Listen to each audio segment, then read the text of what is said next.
যে যদি তুমি ভয় পাও তাহলে তুমি শেষ, যদি তুমি এগিয়ে যাও তাহলে তুমিই বাংলাদেশ। তিনি বলেছেন যে দেশ যাবে কোন পথে, ফয়সালা হবে তিনি বলেছেন। তার পরবর্তীতে আবার বলেছেন যে আমাদের এই সর্বশেষ যারা বলেছেন দিল্লি নয়, পিন্ডি নয়, নয় অন্য কোন দেশ, সবার আগে বাংলাদেশ।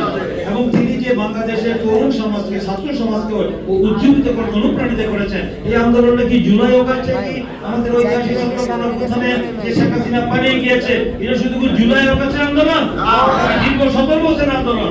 এই 17 বছর আন্দোলনের ফসল এই মানুষের মধ্যে যে পুঞ্জীভূত ক্ষোভ ছিল, যে অন্যায় অত্যাচার নির্যাতন যে লুটপাট হয়েছে, তার বিরুদ্ধে দেশের মানুষ যে তাদের মধ্যে যে ক্ষোভ ছিল তার একটি বহিঃপ্রকাশ ঘটেছে, তার একটি বিস্ফোরণ ঘটেছে এই 5ই অগাস্টের চূড়ান্ত বিজয়। সেই বিজয়ের বিএনপি পরিবারের 422 জন নেতা কর্মী তারা শহীদ হয়েছে। তারা আজকে বলছেন কেউ কেউ যে আন্দোলনের তারা বলছে যে বিএনপির কোনো অবদান নাই। যারা তারা দেখেছিলাম যে কত আন্দোলনে তারা কি ভূমিকা রেখেছে, দেখে আমরা কাউকে ছোট করতে চাই না। বৈষম্য বিরোধী আন্দোলনে তারা ভূমিকা রেখেছেন, আমরা অস্বীকার করতে চাই না। আজকে যদি তারেক রহমানকে বিএনপিকে অস্বীকার করা হয় যে তারা আন্দোলনে একটি ভূমিকা উল্লেখযোগ্য ভূমিকা রাখেন, তারাই এককভাবে করেছেন। যাদেরকে নিউ বর্ন বেবি বলা হয়, যাদেরকে বলা